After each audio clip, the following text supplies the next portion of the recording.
Yeah, hey everyone. Back again. Today we're talking about Gilles Deleuze's Cinema 2, The Time Image. So, I'm joined Oh,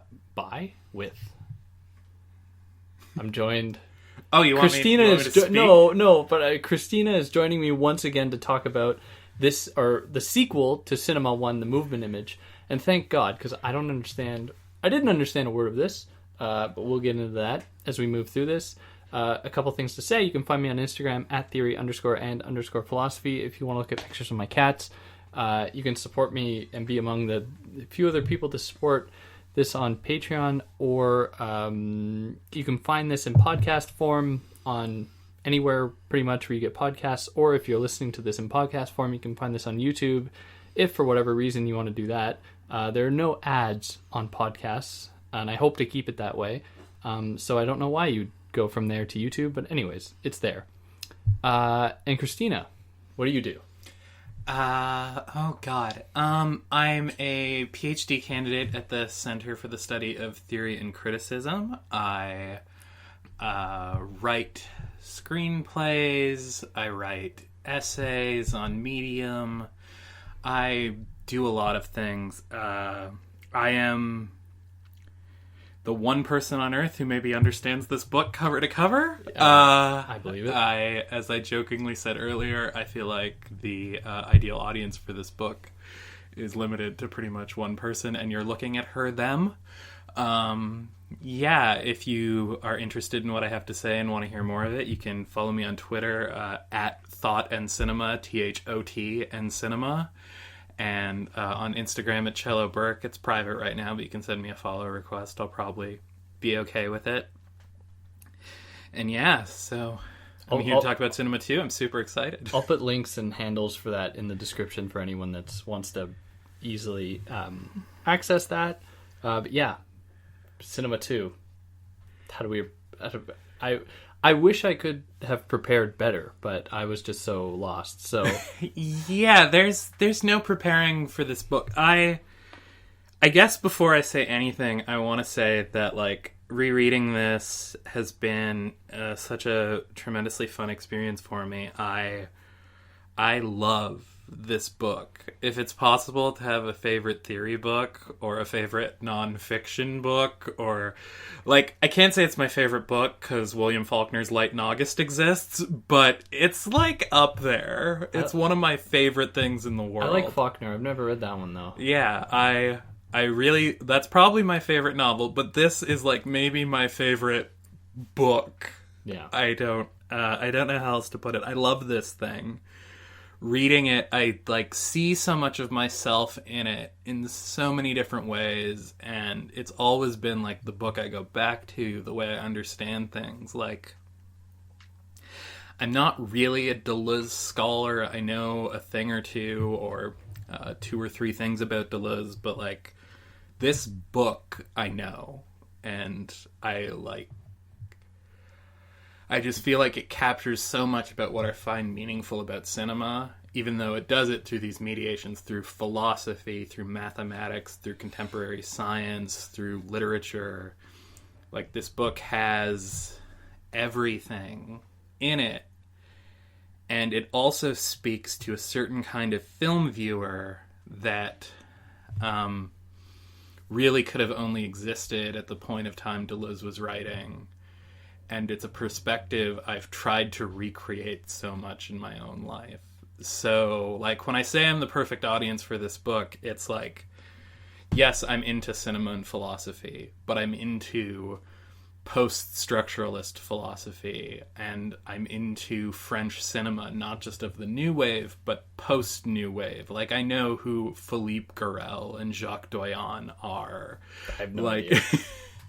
I can talk about the Zanzibar group and like where Garel's work comes from and why Deleuze cites him. Like, I know all these references. I know the difference between Straub Huillet and Marguerite Duras and Hans-Jürgen Sieberberg. Like, I know all that stuff too. And then this time reading it, I really felt like this book was for me when later on he'll talk about problems and theorems. And one of my good friends wrote an essay and then eventually included in his master's thesis an extended meditation on Deleuze's ideas of problems and theorems. So because of him, I understand more of this book than I think I would have initially. So really, I'm picking up on everything in here and responding to it. So that's why, like, I have a personal closeness with this book. It does everything I'm interested in, almost. Like, if Deleuze could have snuck some transfeminism in here, like, I would just be this book. I wouldn't be a person. Like, yeah.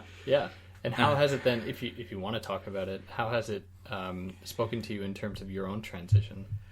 I think the thing that really gets me about this book is something that has been in my work the whole time, which is this question of indiscernibility. Mm-hmm.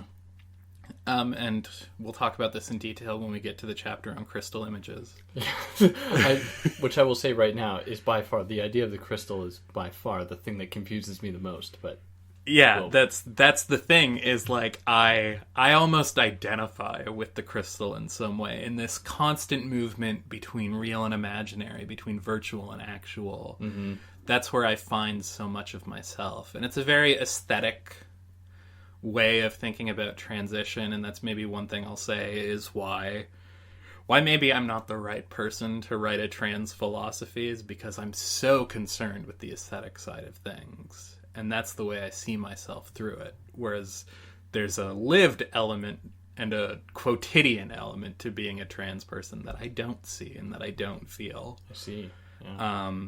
And a true trans philosophy would manage to mitigate both. Whereas for me, I just always wants to focus on the aesthetic part, the creative part. And when we talk about how Deleuze uses creativity later on, like, I just so identify with that 100%. Like, creativity is the fundamental mode of resistance. Yeah.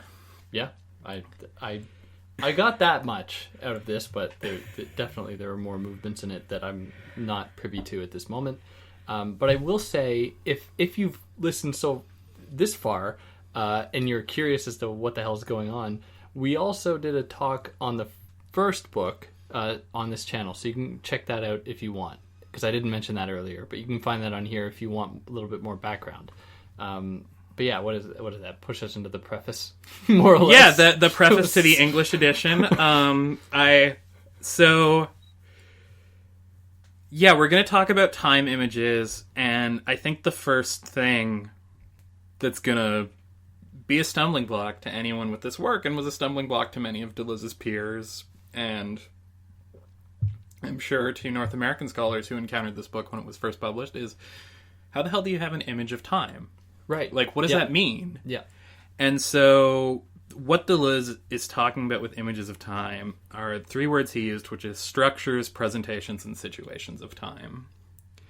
So that is to say, time is communicated through the way the images are being organized, both like formally, but also narratively, and how they're being experienced, and how the characters are experiencing their own time and the times in which they live.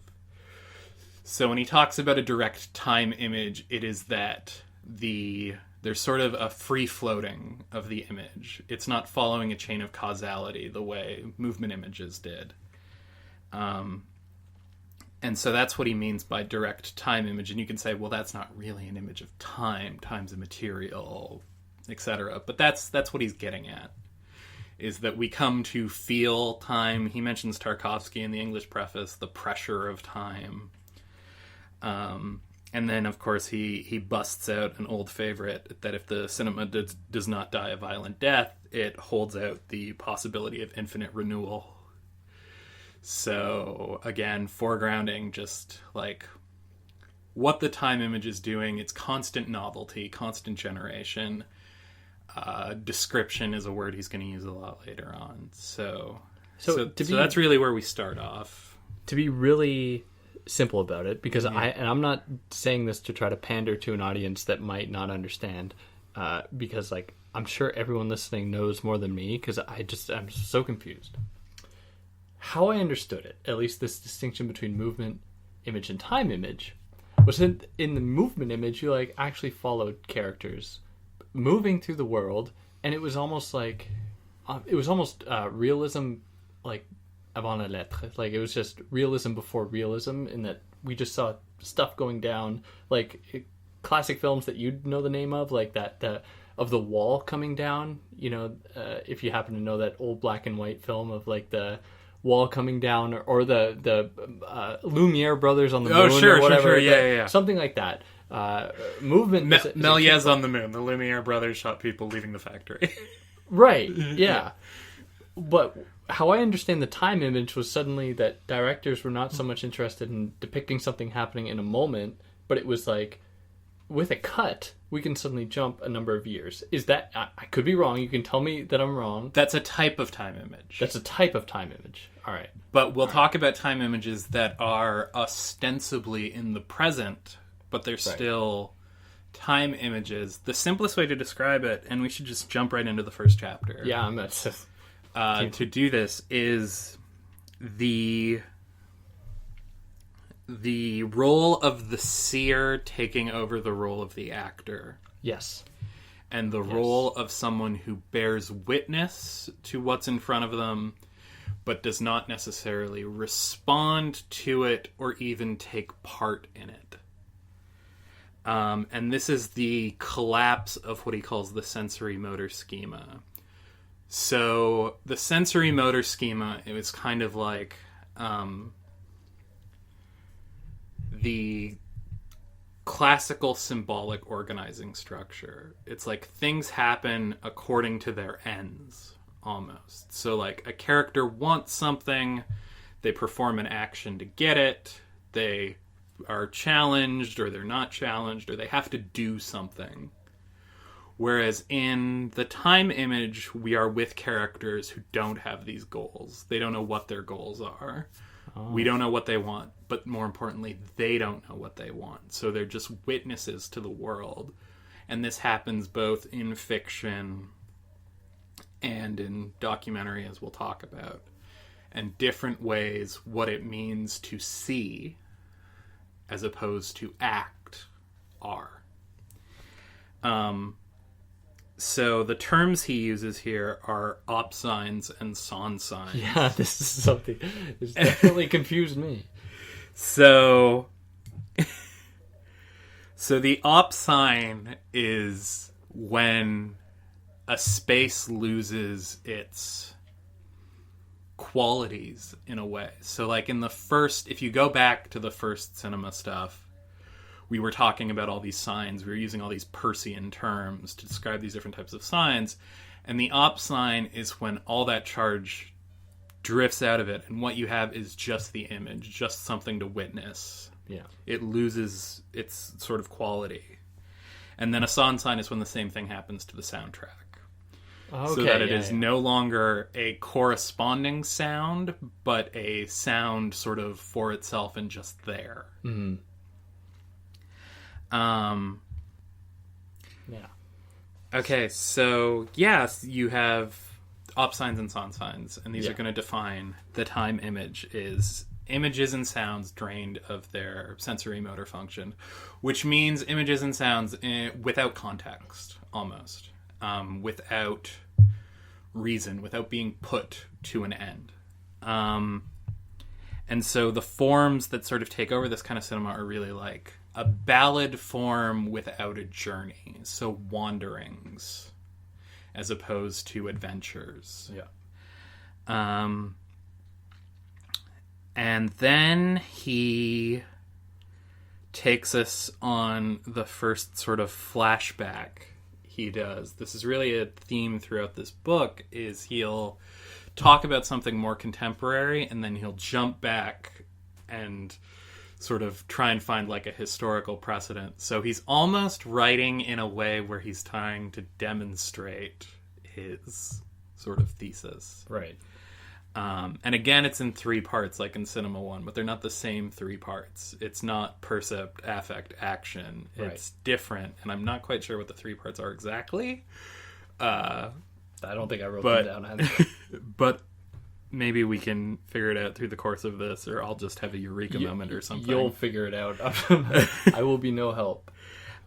But in chapter 2, he talks about Ozu's films, and Ozu was a Japanese filmmaker who was incredibly prolific. He started in the silent era in the 1920s and made films until 1960. He's famous for his very still life aesthetics, always called the most Japanese of filmmakers, which is ridiculous because if you watch his movies, he's so clearly influenced by American popular culture. Sure. That the idea that he's too Japanese. Is he like a post-World War II, I guess, American presence influence? No, he was always interested in American culture and in American film culture and the way that penetrated into Japan. Right. I think the interesting anecdote about Ozu is during the war, in the films he made, he replaced what were American images of popular culture with images of Japanese tradition. So instead of American film posters or Coca-Cola bottles, you had cones and like Buddhist symbols. Right. But it was really just like to the same purpose. Mm-hmm. But he was always very aware of the influence of American film on his work. And his work is very sort of, I don't want to call it minimal, I'd call it more exact.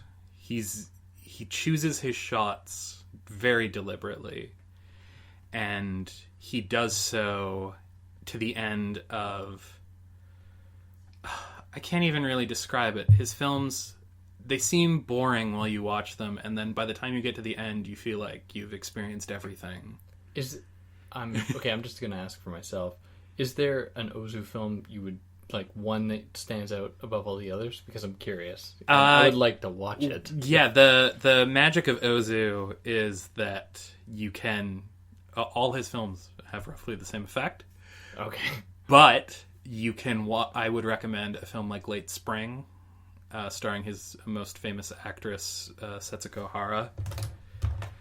Or look at this. Tokyo Story is the most famous Ozu film, but and they're more on the sort of tragic end of his works. He also made some delightful comedies. If you can stand to watch a silent film, I Was Born But, which is the title of the film, is maybe the best title in cinema, and also just an incredibly funny comedy. And the comparison Deleuze makes is to, like, the Cézanne still lifes. In Ozu, and I feel like I've been stalling till I remember this word, Ozu had these famous things called pillow shots, where after a scene, he would insert an image of clouds, of items that had been left behind in a room, just as transition images. But they would effectively almost serve as a commentary on what you just saw or what was about to happen. So, but they weren't, like, continuous, and they weren't really establishing shots either. Right. In that they were detached completely from what would come. So yeah, they're just these kind of any spaces, whatever. Yes. That gather meaning from their place in time. Mm-hmm. And so Ozu, in a way, precedes the kind of looking and seeing and spatialization that's going to define the time image. And so he's so important as a predecessor to this for Deleuze. Okay, you might not know the answer to this, but, like, Deleuze was pretty prolific with his knowledge of cinema, which is to me a little bit strange for, like, an academic, because he was citing, like, somewhat popular people like Kubrick, people who I was just reading this and wondering, like, why was Deleuze spending time watching all these films, let alone, like, thinking about them in a serious way? I don't know a lot of Deleuze's biography, to be honest, so I'm maybe not the person to answer this question. The impression that I get is that Deleuze was sort of with people who were very interested in cinema, and it was always sort of around him. And he really became interested in cinema because in France in particular, film was an emerging body of knowledge that had developed very quickly. Yes, there was a lot of writing in France on cinema starting as soon as cinema began.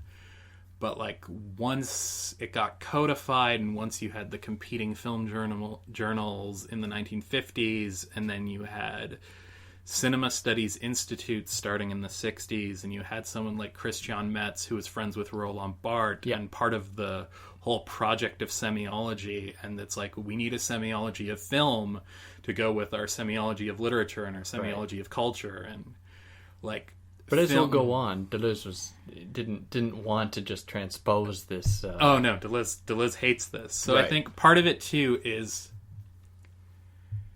he was part of this culture. He was French. He watched movies all the time. He was famously very kind of a provincial Parisian, as in he spent all his time in Paris, and he experienced the world through who came to Paris and spoke with him. He didn't go places. Yeah.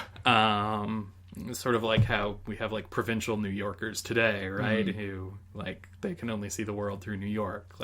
Yeah. Or, I don't know, maybe there's provincial Montrealers or Torontonians and stuff like that too. Sure, yeah.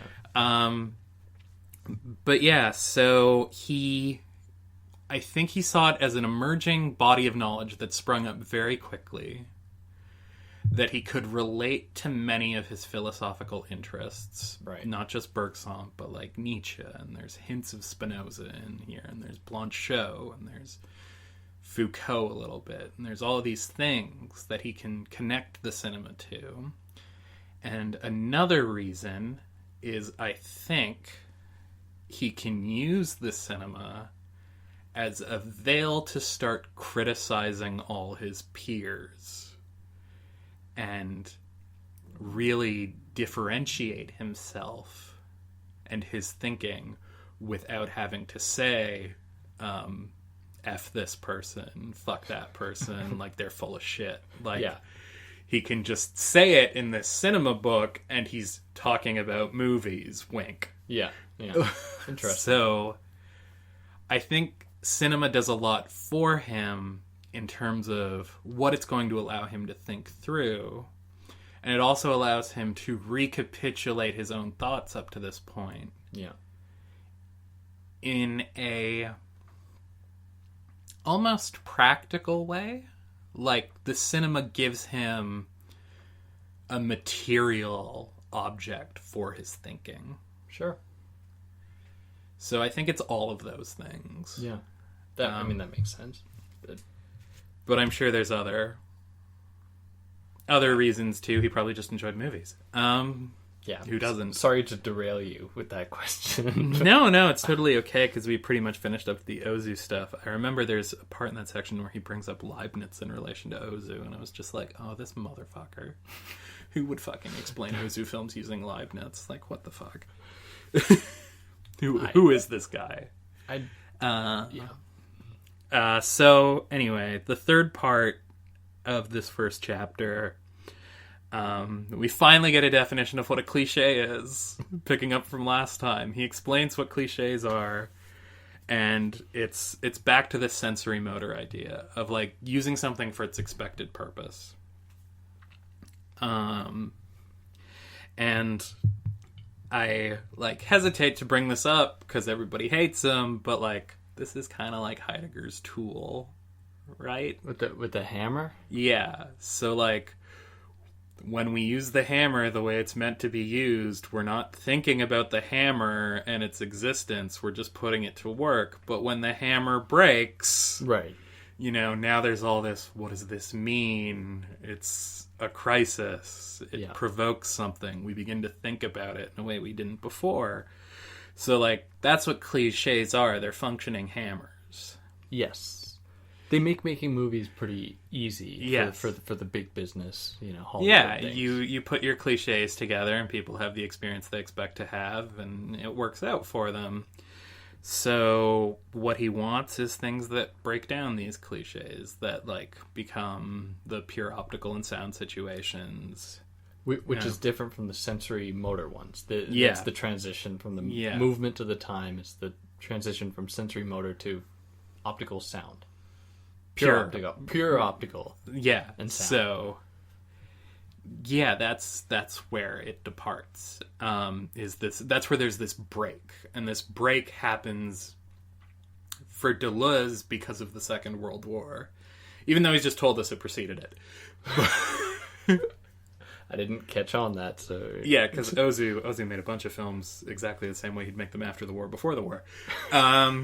So, like, this is... His chronology is selective. But the thing that he relates it to is, like... He's thinking of Rossellini's films, like, Europa 51 is the example he goes back to, of this woman seeing workers enter a factory, and she says it's a prison. Or I saw prisoners going to the whatever. Right. And it's like, yeah, of course there's an abolitionist message in my favorite book. It's the anti-carceral thought. Of course. It's what we all want. But more seriously, it's in the post-war Europe, you had people who were now completely displaced by the war. You had Reconstruction and sort of people just not knowing what their place was and seeing themselves and becoming aware of seeing themselves. And so that's what leads to thought, is these characters who sort of observe their situations and think about their situations but don't know how to act in them, and who might produce a description of their situation, or who might be able to report on their situation, but they don't know what to do. So when you don't know what to do, that's when you start becoming open to possibilities outside of what came before. And hence the newness in cinema at that point. Yes, absolutely. And so what we get with these types of films, if they're going to give us a direct presentation of time, is that it's a literal image of thought. And I don't want to completely retrace difference in repetition here. In Difference in Repetition, Deleuze uses the phrase image of thought to refer to the sort of dogmatic image of philosophy. And he's very critical of the idea of an image of thought. But it seems here that the image of thought is no longer dogmatic. It's a productive image of thought. And so he's interested in it, and he wants to go towards it. And I think that's all I have for chapter 1, unless you want to talk about specific films, because then we can be here for hours. My God, no. I really want to emphasize I'm totally out of the loop with this. So if you think that captures the essence of chapter 1, I am in total agreement. I think that gets at a lot of what's going on in chapter 1, and the examples are mostly productive of that. So his bringing up like Antonioni, Godard, Rivette, these all fit. So yeah, Antonioni, Godard, Rivette, all these examples that he uses are just to bring out the central idea of wandering and looking. And one thing I want to pick up on is where we sort of ended Cinema 1, where he came up with this sort of conspiracy of cliches. And this is how we're going to essentially get out of it, is we're not going to follow sort of the direction of the sensory motor image anymore. We're going to break away from it. And this is where resistance is going to emerge in a kind of stopping or withdrawal or, spoiler for later on, but like interstice. Right. A break, an eruption. And so the first chapter really kind of lays all this out there. The second chapter is going to sort of be like more of a proper introduction. The second chapter is him being like, okay, now let's explain. Yeah. Previously on. Yeah. And so he draws the distinction between semiotics and semiology, which is semiology is concerned with linguistics and utterances, and semiotics is concerned with images and pre-linguistic material. And he really tears into Christian Metz in the beginning of this chapter. He's like, his logic is completely circular. Like, it looks for utterances because it says narratives are utterances, and so it finds what it's looking for, and it doesn't deal with the material that makes up those narratives. So what I'm proposing is a semiotics which actually deals with what the images mean, not how they're structured or conveyed. Yeah. And I can't help but also see this as like a dig on Bart via Metz. Well, as you just said, they were friends. So yeah. And close colleagues. So I think, it's not about a reference to movement. It's a movement image. The image is literally in motion. It's not a reference to time. It's literally an image of time. So that's kind of how he's going to define it. And then in the second part, I just wrote down, this is a review of Cinema One. We did 3 hours about this. Go listen. Go check that out if you want. I would hope you would have already listened to that, or at least read it before listening to this, because it would be really strange for you to start Deleuze's foray into cinema with Cinema 2. Or you're me, and you did that because it talks about the movies you like. Is that true? You started with Cinema 2? Yeah, because it talked about all the movies I liked. Oh my god. I was confused enough. So, yeah, and then the thing that's underlined is, again, the breaking of the sensory motor link points to a beyond of the movement image. Right. So then we get direct time images, and what are those? They're based around aberrant movement. That's going to be a term he uses a lot. False continuity. And when he's talking about this, he's talking about both formally. So in terms of the editing of a film, they no longer obey the 180-degree rule. Images don't follow chronologically from each other, etc. But he also means as subject matter. So he's interested in movies that deal with temporal disjunction, memory. Like René is his big filmmaker. And the more we talk about some of the ideas he has, and the more we talk about René, we'll see that in the subject matter of his films. Hiroshima Mon Amour is about a woman remembering her experience in Nazi-occupied France while her lover tries to convey to her his experience of Hiroshima. Last Year at Marienbad is a movie about someone insisting they'd met someone else the previous year, but then she doesn't remember, so he keeps telling her these stories about how they could have met or what could have happened, and it's never just explained what happened. It's always in flux. It's always in confrontation. And so many more of René's films are like this. Even if films Deleuze doesn't talk about, like his Smoking, No Smoking double feature is all these different, like, if these two characters meet here, then this could happen. Or if they met here, then this would happen. And all the characters are played by the same two actors. So there's constantly different people actualizing different parts, so it's all about roles and occupying roles and what could have happened with time. So it's not just about film technique, though it is. He's also like movies that are about time. Yeah. And where time is part of the subject matter of the story. And so like that's why he brings up Proust as like a perfect example of the time image, because Proust's work it's about memory, but it's also about how memory interacts with the present and how you begin to write about the things you remember and etc. So yeah, the image is no longer in the present. It's not a present tense image. It's haunted by the past and future. And I have a contemporary example. Great. I'm not going to just use Deleuze's examples, though I could. The best illustration I can think of this, that's in a recent movie, is in Once Upon a Time in Hollywood. Which I haven't seen, but... Oh, my goodness. Okay, well, some people don't like it, but some people are wrong. It reminds me, like, there are two kinds of people in this world. There are people who like ABBA, and there are liars. But yes. I like Waterloo, I'll admit it. But yeah, so in Once Upon a Time in Hollywood, there's this scene where Margot Robbie, as Sharon Tate, goes to watch the movie The Wrecking Crew, which starred the real-life Sharon Tate. So as Margot Robbie, playing Sharon Tate, watches the movie with the quote-unquote real Sharon Tate playing a character in the film, you see that, like, what are we seeing here? We're seeing the movie takes place in the past, but here's an actual object from the past. Are they playing the actual movie? So not Margot Robbie. It's not Margot Robbie. Watching Margot. So you have Margot Robbie playing Sharon Tate, watching the real Sharon Tate. In this movie.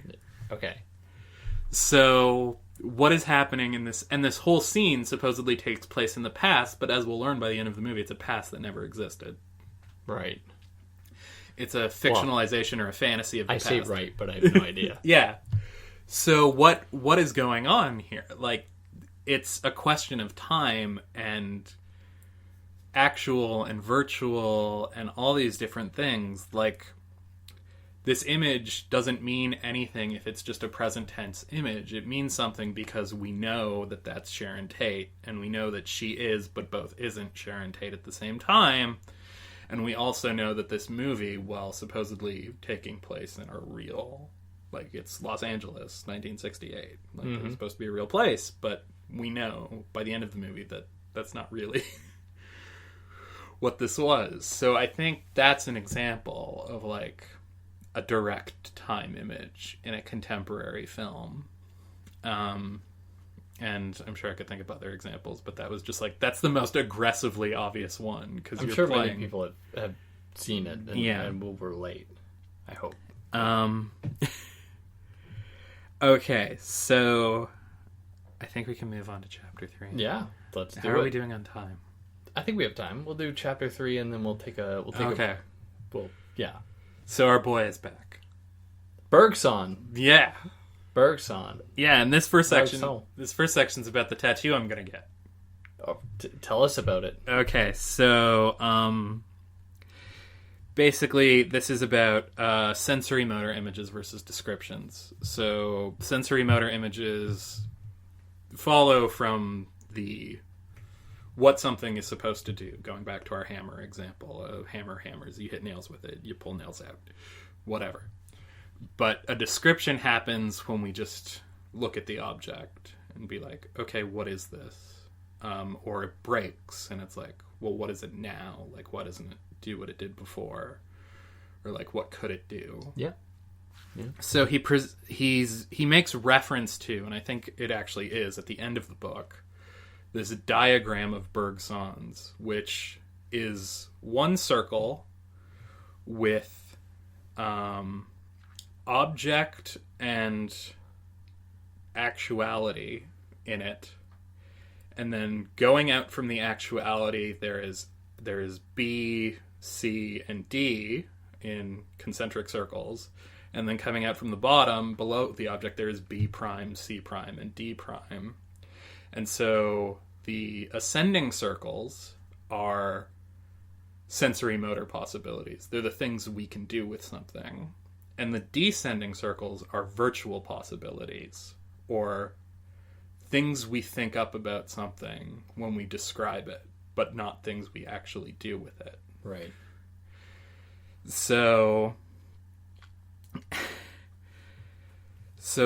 it's about looking at layers of reality in terms of what they're used for, and then in terms of how they can be perceived. Mm-hmm. And the reason I'm getting a tattoo of this is because I identify so deeply with this diagram. I look at it and I go, that's life. Right there, that's it. You have the things you experience and how you realize them, and then you have the way you look at things and how you think about them. Right, yeah. Sounds pretty cool. Yeah, so that's like the big Bergsonian dive he does to bring up this image, and it's funny that he writes about it and you have to go to the glossary to look at it to see what he's talking about.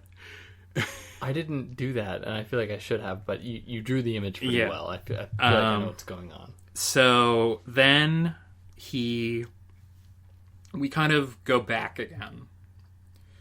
And this is the thing, is like, we're constantly going back and then going forward, going back and then going forward. And he talks about recollection images, which are the first of our last movement images. So these are not time images. They will play a role in the time image in setting the ground for it, but they're not time images. And if I could add, he really stresses that point because he doesn't want to. He really wants to dissuade us from thinking that some kind of representation of the past, be it like a flashback or anything, has anything to do per se with the time image, because that would be it's like way too vulgar, like way too reductive to think of it in those terms. And it's, to just put it in practical terms again, like, we use memory all the time. Like, we find something and it's like, what do I do with this? Oh, I remember now, and we do the thing. Yeah. But we're not taking a moment to describe what we're doing with the thing. We're just relying on our memory to tell us how to use it. Yeah. And so that's kind of what recollection images are, and what kind of, like, flashbacks in this sense are. They give us information that allows actions to take place. And so, like, I wrote that they bring the past to the present for use. That's what recollection images do. And so this is an actual, not a virtual image. It's real, not imaginary. Mm-hmm. And this is still sensory motor. And so in the third part, he gets into something which is a little dicier, which are dream images. Because these are more pure recollections, but they're still tied to someone sleeping. They're tied to an individual. And each image kind of has this surrealist logic where it's an image that follows from a previous one has its possibility in it. So there is the actual layer of the image of what it is, and then its virtual possibility, which will be realized in the next. Yeah. And this is sort of like the principle of condensation in Freudian psychoanalysis, in Freudian dream analysis. And the quote I have for it was that it doesn't necessarily relate to recollection images, but it instead relates to, now these are his words, a fluid, malleable sheets of past which are happy. Yeah. That's just the one quote that I took out of this section there. If that speaks to you at all, at least with... Yeah, I'm just yes-anding because it's what I do. Dream images, I don't know if they're exclusively happy. Maybe that's more when we get into the musical.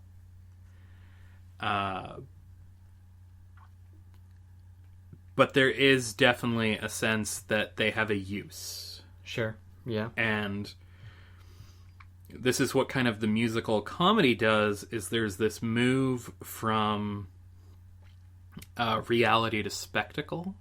Okay.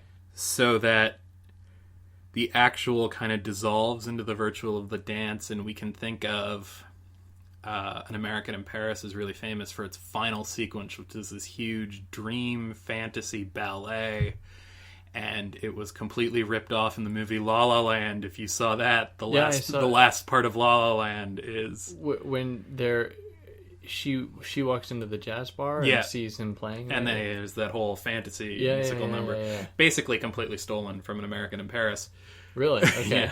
But yeah, it's that same idea of. And in La La Land, I think it's just the same effect, really. It's this sort of actual situation becomes this virtual possibility. I think you might have mentioned that in the other episodes we did. Yeah. For some reason it sounds familiar, but... Because Manelli gets brought up in the previous volume, too, so I'm sure I hit that point. And then when he's talking about Manelli, he brings up this idea that he'll expand on a little bit in an essay he writes afterwards. But he talks about people being victims of dreams. And how we're all victims of somebody's dreams. Deleuze or Manelli? Deleuze. Deleuze, yeah. Yeah, he has this sort of fear of dreams, of people's dreams and what they do when people get caught up in them. Oh, really? And, and then, the last thing he talks about are world images. Yeah. And... he refers to Jerry Lewis, and he refers to Jacques Tati's films. I really wanted to rewatch Playtime before we did this, which it's a Monsieur Hulot film. Hulot, sorry, H's. And it's just about sort of contemporary, 1967, contemporary sort of mechanized Paris and the way everything's sort of automated. And it's sort of a slapstick comedy sort of thing, but it's the most like art housey slapstick comedy you'd ever see in your life. Like, it's very funny, but it's also incredibly precise and abstract. And yeah, it's an absolutely incredible film, and it presents this sort of image of the world where action has been taken away from characters, and it's the world itself that acts, and they're carried along with it. Mm-hmm. So here we have, again, the beginnings of characters who see rather than characters who act, who are no longer the ones in control. The world itself has been mechanized, and they're a part of it. Right, because just to go back, to the first chapter, when he's talking about this shift into characters becoming seers, he extends that not only to the characters themselves, but to objects in the world around them. Like, they almost all attain some degree of autonomy that was that they didn't possess prior to this shift into the pure optical sound, or into the time, paradigm, or image, framework. And I don't know if you can say any more about that. It's just one observation I could throw in. Well, I think what appeals to me about this book, not to turn this into a memoir about myself, but is in Cinema 2 especially, but it was at work at Cinema 1, there is both a disenchantment and an enchantment taking place. Because sensory motor connections fall apart, the world, we lose our relationship to the world. And we find out that it was sort of constructed or arbitrary, and organic was like we thought it was organic. It seemed natural, but it wasn't. But then at the same time, there's this enchantment of the world becomes something for us in that breaking down that we can use and that we can engage with in an entirely different way than we did before. So it's not a full-on, like, to use the Eve Sedgwick term, like, paranoid theory. Sure. It's both sort of, it breaks something down, but in that breaking down, something new takes its place. Yeah. And this is kind of always the line I try to walk, is I never want to tear something down and not have something to offer in its place. I've always been very one of those people who it's like, I always hated it in classes when people in their presentations would deconstruct the text and then just be like, I have proven that this text has all these biases and that it is problematic. And that would be their presentation. I'd always be like, well, put something in its place. Like, you can't just break this book for us and be like, see, it's broken, we're done. Mm-hmm. Like, I've always been like, no, it's okay, so what does it mean that you did that? Yeah. Like show me what the value of having done that was. And that's what I see happening in this book, is this, like, yes, the movement image breaks down, but what emerges is this time image that gives us so many possibilities. But it's a struggle. Like, it's not going to be easy. And it's going to challenge us and mean that we can't do things the way we used to do them. But it lets us find new ways of doing things. Yeah. So that's I guess, something about this book that's just like, I just respond to it. And I'm like, okay, let's go on this journey together. Let's do this. Let's break things down, but find the new thing. Yeah. And that's probably a good point to wrap this first section up, unless you have something else to say about it. Oh, no. I just got really sentimental.